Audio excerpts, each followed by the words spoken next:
writes to the Hebrews, and he says to them in chapter 11, he says, faith is the evidence, it's the assurance of things hoped for. It's the conviction of things not seen. And I think we miss that, because what it means for us is that we have to choose to look at the world around us, to look at the brokenness and the oppression and the injustice and the things that are wrong, the sin. And we have to choose to believe that God really will put it all back right, that He really will restore everything the way He meant for it to be. We have to choose to look at our own circumstances, whether they're good or bad, whether it's financial abundance or it's lack, whether it's favor or persecution, whether it's happiness or grief.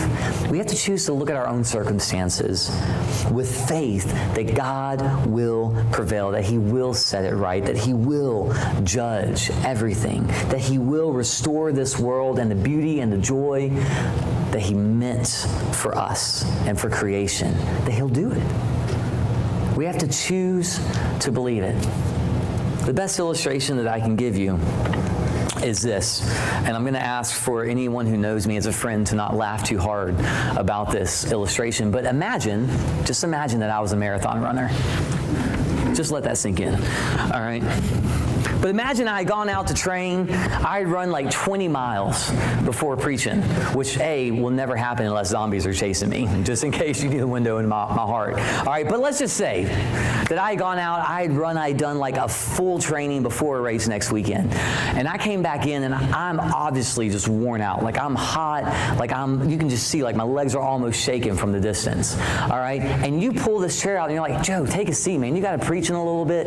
Rest. And I was like, no, I'm good. I'm good. I'll be all right. I'll be able to do it. Don't worry about me. I appreciate it. And you're like, Joe, man, just sit down. Look, I've got this chair. It's right here for you. You don't have to do anything. Just sit. And I'm like, no, it's okay. And you're like, Joe, why won't you sit? I'm like, well, look, I appreciate the chair. I see the chair. I hear you saying I can sit down.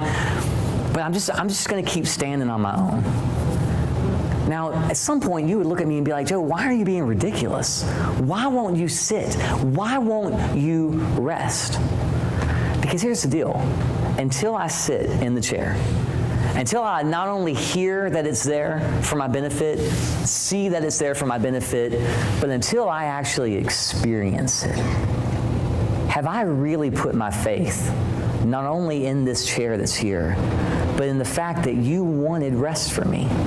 That you wanted my good, that you wanted my benefit. I haven't, have I? I've heard it. I've seen it. I've told you I believe it. But as long as I'm still trying to stand up under my own power, under my own strength, it doesn't do me any good, does it? Church family, if I can be honest with you, there's a lot of anxiety and doubt and depression in your lives right now. And I'm not going to call names, but I'm just being honest with you because I talk with you and I pray with you. And my heart as your pastor has become more and more burdened over the course of this fall because of what I know is going on in your lives. And can I tell you something? Sit in the chair. So many of you are worn out because it's here and you will not sit. God is saying, rest. Trust me. Trust me to take care of you. Trust me to bring you victory. Trust me to overcome what you're fighting. Just sit down. And you won't sit. You are convinced that you have to keep standing, and I don't know why. Rest. Sit in the chair and trust God to provide and trust God to prevail. He loves you and He cares for you.